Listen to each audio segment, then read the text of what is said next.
And let's look at some updates on the environment amid the COVID-19 pandemic. Experts have raised concerns over the environmental effects of the COVID-19 pandemic, especially as it anchors on the concept of environmental sustainability.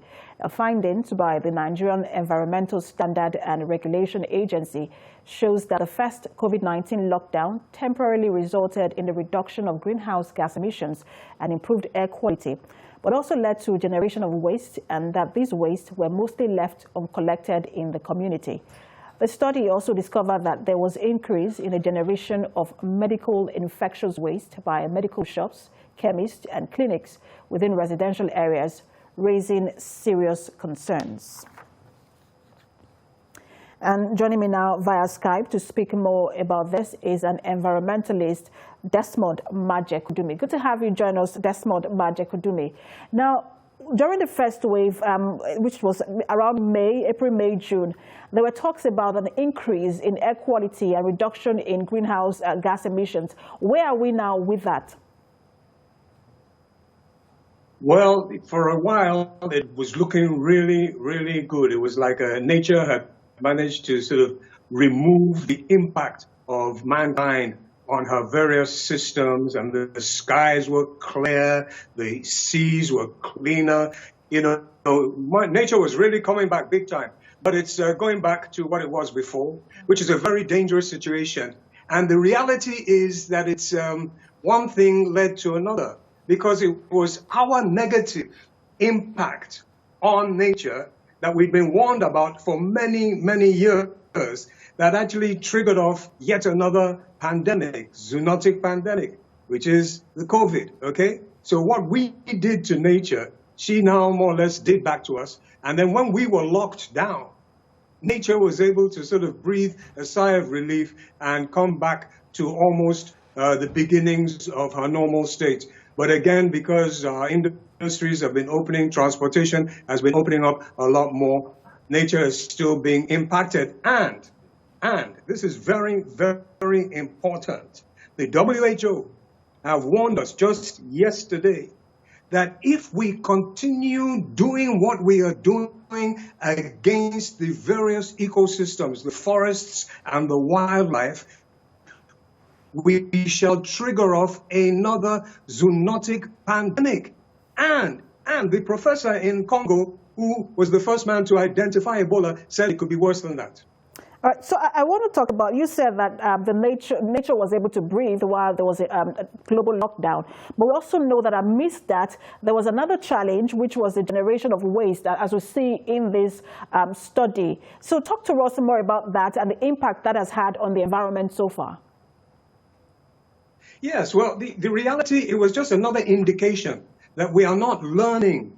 We are not learning from what is going on. This is the first time this generation has ever experienced this type of problem. Christmas was locked down. New Year's is locked down all over the world. Nature is fighting back. She's hitting back.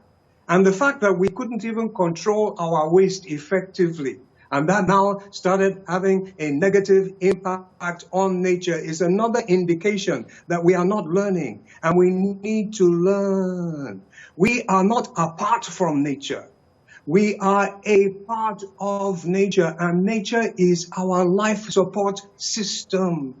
Scripturally, in every scripture, every major scripture, from the Holy Bible to the Holy Quran, to the Bhagavad Gita, to the Shastras, it says that we human beings are supposed to care for nature, which means if we have waste, we must recycle the waste. We must use the waste positively. We mustn't just throw it away because it impacts negatively. We're driving species into extinction. We're poisoning the atmosphere.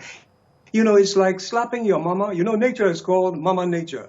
You know, and if you slap your mama, she gonna slap you back. And that's exactly what we've been doing. We've been going directly So against just allow me quickly scriptural jump in injunction. here, because like you have painted like a really gruesome picture, and it is really that bad, because for the first time we're beginning to hear terms like climate change immigrants or climate change refugees, and all we had before now was, you know, refugees as a result of war. Now we're seeing refugees as a result of climate change. Now the gains that we made earlier were by happenstance, were not deliberate attempts to cut down on greenhouse gas emissions. So what deliberate attempt can we begin to make now if we were to record that kind of gains we had during the lockdown?